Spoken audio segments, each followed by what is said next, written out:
ನೋಡಪ್ಪ, ಒಬ್ಬ ಶಾಸಕರಾದವನು ಯಾವುದೇ ರಾಜಕಾರಣಿ ಆಗಲಿ, ಅವನಿಗೆ ಅವರ ಕ್ಷೇತ್ರದಲ್ಲಿ ಅವರ ಭಾಗದಲ್ಲಿ ಏನು ಜನರ ಬದುಕಿಗೆ ನಾವು ಒಂದು ಬದಲಾವಣೆ ಮಾಡ್ತೀವಲ್ಲ, ಅದು ಭಾಳ ಮುಖ್ಯ. ಸುಮ್ಮನೆ ಓಟ್ ಹಾಸ್ಕೊಂಡು ಬರೀ ರಾಜಕಾರಣ ಮಾಡ್ಕೊಂಡಿರೋದಲ್ಲ. ನಮ್ಮ ನಾಯಕರು ಮಾಡಿದ್ದಾರೆ, ನಾವು ಅವ್ರಿಗೇನು ಕೊಡ್ತೀವಿ ಅಂತ ಭಾಳ ಮುಖ್ಯ. ಆ ದೃಷ್ಟಿಯಲ್ಲಿ ಇವತ್ತು ನಾವೆಲ್ಲ ಸೇರಿ ಒಟ್ಟಿಗೆ ಈ ಜಿಲ್ಲೆಯಲ್ಲಿ ನಾವು 4 ಜನ MLAಗಳು ಒಂದು ಮಾದರಿಯಾಗಿ ಕೆಲಸ ಮಾಡ್ತಾ ಇದ್ದೀವಿ. ಇದು ರೈತರಿಗೆ ನಾವೇನು ಕೊಡ್ಬೋದು, ಅವರ ಆರ್ಥಿಕವಾದಂಥ ಶಕ್ತಿ ತುಂಬೋದು. ಸೊ ಹಂಗೆ ಅವ್ರು ಬೆಳೆಯುವಂಥ ರೇಷ್ಮೆ ಇರ್ಬೋದು, ಅವರ ವ್ಯವಸಾಯ, ತರಕಾರಿ ಯಾವುದೇ ಬೆಳೀಲಿ, ಅವ್ರಿಗೆಲ್ಲ ಜನಕ್ಕೆ ಉದ್ಯೋಗವನ್ನು ಸ್ಥಳದಲ್ಲೇ ಕೊಡಬೇಕು ಅನ್ನೋ ದೃಷ್ಟಿಯಿಂದ ಮಾಡ್ತಾ ಇದ್ದೀವಿ. ಸೊ ಈ ಬೆಂಗಳೂರು ದಕ್ಷಿಣ ಜಿಲ್ಲೆ ಮತ್ತೆ ಹೆಸರನ್ನ ಉಳಿಸ್ಕೊಂಡು ಇವತ್ತು ಅವ್ರಿಗೆಲ್ಲ ನಾವು ಯಾವ ಶಕ್ತಿ ಬಂದಿದೆ ಅನ್ನೋದನ್ನ ಪ್ರತಿಯೊಬ್ಬರಿಗೂ ನೀವು ಕೇಳಿ. ಅವ್ರೇನು ಹೇಳಿದ್ರು, 5 ಲಕ್ಷ ಆಯಿತು, 3 ಲಕ್ಷ ಆಯಿತು, 4 ಲಕ್ಷ ಆಯಿತು, ಎಲ್ಲರ ಜಮೀನು ಅಷ್ಟೇ ಆಯಿತು. 6,000 7,000ಕ್ಕೂ ತೊಗೊಂಡವ್ರದ್ದು ಇವತ್ತು 2 ಕೋಟಿ 3 ಕೋಟಿ ಆಗಿದೆ. ಸೊ ಅಷ್ಟಕ್ಕೆಲ್ಲ ಶಕ್ತಿನ ನಾವು ಕೊಟ್ಕೊಂಡು ಬಂದಿದ್ದೀವಿ. ಸೊ ಅದರಿಂದ ಇವತ್ತು ನಾವು ಶಿಂಷಾಯಿಂದ ನೀರು, ಸತ್ಯಕಾಲ, ಶಿಂಷಾ ಅಂದರೆ ಸತ್ಯಕಾಲ ಪಕ್ಕ, ಅದು ಅಲ್ಲಿಂದ ನೀರು ಗಣವಾಯಿಂದ ಬಂದು ತಿರ್ಗಾ ಇಲ್ಲಿ ಹೇಮಾವತಿ ನೀರು ಅಲ್ಲಿ ತಗೊಬಂದು ತಿರ್ಗಾ ಇನ್ನೊಂದು ರೌಂಡ್, ಈಗ ಮೊನ್ನೆ ತಾನೇ ಏನೋ ಒಂದು ತೀರ್ಮಾನ ಆಗಿದೆ, ನಾಳೆ ನಾಡಿದ್ದು ನಾನು ಹೇಳ್ತೀನಿ, ಅದು ಟೆಂಡರ್ ಕರೀತಾ ಇದ್ದೀವಿ.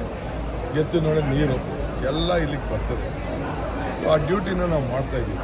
ಅದಕ್ಕೆ ಕೆಲವರೆಲ್ಲ ಹೊಟ್ಟೆವ್ರು ಏನಪ್ಪ, ನನಗಿಂತ ಕೆಲಸ ಮಾಡೋಕ್ಕಾಗಲಿಲ್ಲ, ನನಗಿಂತ ಕೆಲಸ ಮಾಡಲಿಲ್ಲ ಅಂತ ಕೈ ಒಸಿಕೊಂಡು ಕೂತ್ಕೊಳ್ಳಿ. ಸರ್, ಬಜೆಟ್ ಇದೆ, ಜಿಲ್ಲೆಯ ಜನ ಏನು ನಿರೀಕ್ಷೆ ಮಾಡಬಹುದು ಸರ್? ಏನ ಬಜೆಟ್ ಇದೆ, ಜಿಲ್ಲೆಯ ಜನ ಬಜೆಟಿಂದ ಏನೋ ನಿರೀಕ್ಷೆ ಮಾಡೋ ಅವಶ್ಯಕತೆ ಇಲ್ಲ ರೀ. ಬಜೆಟ್ ಇರಲಿ, ಬಜೆಟ್ ಇಲ್ಲದೆ ಹೋಗಲಿ, ನಾವು ಕೆಲಸಗಳನ್ನ ನಾವು ಮಾಡ್ತಾ ಇದ್ದೀವಿ. ಈಗ ನೋಡಿ, ನೀವೊಂದು ಸರ್ವೆ ಮಾಡಿಸಿ, ಇಡೀ ದೇಶಕ್ಕೆ ಬೆಂಗಳೂರು ದಕ್ಷಿಣ ಜಿಲ್ಲೆಯಲ್ಲಿ 25 ಸ್ಕೂಲ್ನ, ಒಂದೊಂದು ಸ್ಕೂಲ್ 15 ಕೋಟಿ ಗೌರ್ಮೆಂಟ್ ಸ್ಕೂಲ್ನ ಮಾಡಿದೀವಲ್ಲ, KPS ಶಾಲೆ, ಯಾರೊಬ್ರು ಮಾಡಿದ ಬಜೆಟ್ನ ಬರ್ಸಿದ್ವ ನಾವು. ನಾವೇ ಅದಕ್ಕೆ ಸೃಷ್ಟಿಕರ್ತರು, ನಮ್ಮದೇ ಕಾನ್ಸೆಪ್ಟು. ಈ ಸ್ಟೇಟ್ ಲೆವೆಲ್ ಅದಕ್ಕೊಂದು ಪಾಲಿಸಿ ಕೂಡ ನಾವು ತಂದಿದ್ದೀವಿ ಇಡೀ ರಾಜ್ಯಕ್ಕೆ.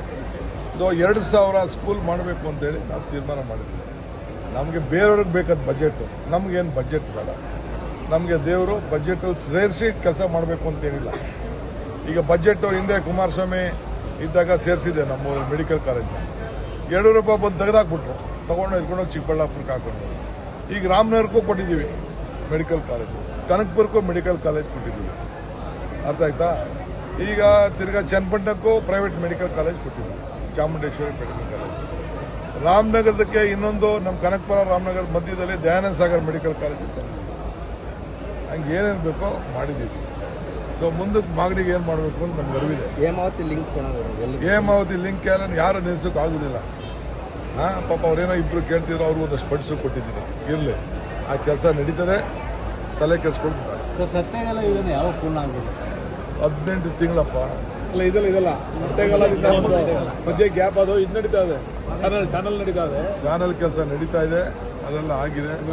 ಅಲ್ಲಿಗೆ ಹೋಗಿ ಸ್ಪಾಟ್ಗೆಲ್ಲ ಹೋಗಿ ಬಂದಿದ್ದೀವಿ. ನಾನು, ಇವರು, ಯೋಗೇಶ್ ಎಲ್ಲ ಹೋಗಿ ಬಂದಿದ್ದೀವಿ. ಆ ಕೆಲಸ ಕೂಡ ಸರ್. ಈಗ ಆ ಬಜೆಟಲ್ಲಿ ಜಿಲ್ಲೆಗೆ ಸಾಕಷ್ಟು ಸಿಗುತ್ತೆ ಅನ್ನುವಂಥ ನಿರೀಕ್ಷೆ ಇದೆ ಸರ್. ನೋಡಪ್ಪ, ಆದ್ಮೇಲೆ ಜಿಲ್ಲೆಗೆ ಸಾಕಷ್ಟು ನೋಡಿ, ನಾನು ಬಜೆಟ್ ಸುದ್ದಿಗೆ ನಾನು ಹೋಗ್ತಾ ಇದ್ದೀನಿ. ಪಾಪ ಬೇರೆಯವ್ರಿಗೆ ಬಜೆಟ್ ಬೇಕು, ನಮಗೇನು ಬಜೆಟ್ ಬೇಡ. ಪೆನ್ನು ಪೇಪರ್ ಅಂತಲೇ ಇದೆ. ಅಲ್ಲ, ಆ ಬಗ್ಗೆ ಎಲ್ಲರಿಗೂ ಕೂಡ ಇದೆ ಸರ್. ಪೆನ್ನು ಪೇಪರ್ ಆದ್ಮೇಲೆ ಏನ್ ಸಿಗುತ್ತೆ ಅಂತ ಸರ್? ಬಜೆಟ್ ಆದ್ಮೇಲೆ ಏನಾದರೂ ಬೆಳವಣಿಗೆಗಳು ಜಿಲ್ಲೆ ಕಾದು ನೋಡಿ ಸರ್. ಈಗ ಶಾಸಕರೆಲ್ಲ ಪ್ರವಾಸ ಮುಗಿಸ್ಕೊಂಡು ವಾಪಸ್ ಬಂದಿದ್ದಾರೆ ಸರ್. ನಿಮ್ಮನ್ನೇನಾದ್ರು ಭೇಟಿ ಮಾಡಿದ್ರಾ? ಹೇಳಿ, ಶಾಸಕರುಗಳು ಸರ್ ಪ್ರವಾಸ ಹೋಗಿದ್ರು, ಎಲ್ಲಿಗೆ? ವಿದೇಶ ಪ್ರವಾಸ, ಫಾರಿನ್ ಟ್ರಿಪ್ ಸರ್. ವಿದೇಶ ಪ್ರವಾಸ 15 ಜನ ಅದು ಬಂದಿದ್ರಲ್ಲ, ಎಲ್ಲ ಬಂದು ಮಾತಾಡ್ತಾವ್ರಲ್ಲ, ಅಲ್ಲೇನೇನು ಬಂದೋ ಮಾಡ್ದು ಅಂತೆಲ್ಲ ತಿಳಿಸ್ತಾರೆ.